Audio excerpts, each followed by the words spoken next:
In this lesson, we're going to cover AP Calculus topic 1.16, Intermediate Value Theorem. Let's say you have this function f, and it's continuous on the closed interval ab, where f of a does not equal f of b. This point represents f of a, and this point represents f of b.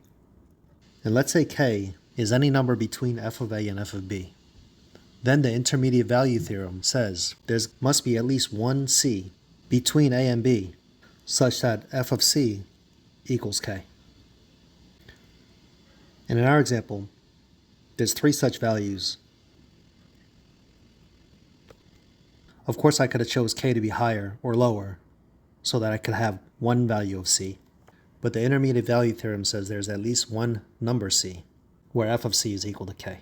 Now, in essence, what this theorem states is that for a continuous function like f, if x takes on all values between a and b, then f of x must take all values between f of a and f of b. For a continuous function, this may seem so obvious, you might be wondering why even cover this in such a formal way. Well, for one, it provides the foundation for other theorems. The intermediate value theorem is the reason why the graph of a function continuous on an interval can't have any breaks. It's connected as a single curve. Since the term appears on the AP course description, existence theorems are theorems like the intermediate value theorem, which tells you something exists. In this case, at least one number c exists, but it doesn't provide a method for finding c. Let's take a look at a simple example how this theorem can be applied. As I was spring cleaning, I came across this old tennis card. I cropped off the date. This guy looks familiar, and I don't think Alan Howie was a tennis fan. I think he's mixing up baseball with tennis. This kid, when he was 13 years old, was 5'7". Let's say the following year, when he turned 14, his height was 5'10". He grew 3 inches. What the intermediate value theorem says that for any height, let's call h, between 5'7" and 5'10", there must have been a time when this kid's height was exactly h. This sounds reasonable because human growth is continuous, unlike, let's say, a Pokemon, which may abruptly change from one value to another value as it grows or evolves.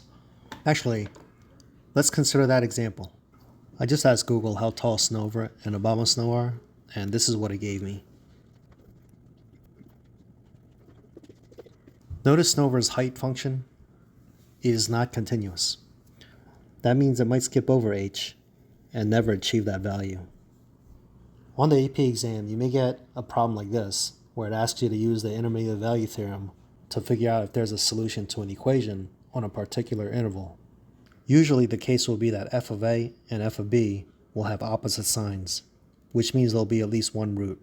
So pause the video and try this problem. Note the function is a polynomial. It's continuous everywhere. Let's test choice A. Let's plug in -1 as one of the endpoints.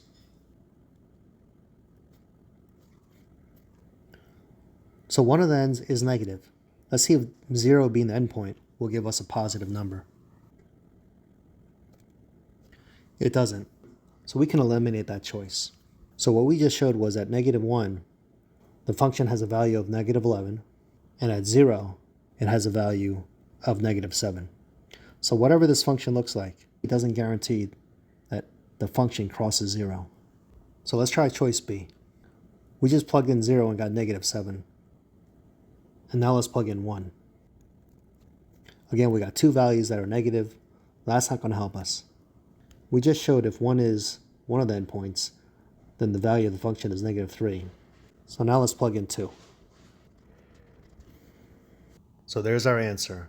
One of the endpoints results in a positive y value, and the other endpoint results in a negative y value. Therefore, we can use the intermediate value theorem to conclude there's a value c in the interval such that f of c is equal to 0. Here's what choice C might look like. F of 1 is -3, not drawn a scale. And at 2, f of 2 is 7. Therefore, whatever this function looks like, it has to have crossed 0. So this guarantees that a value c such that f of c crosses 0.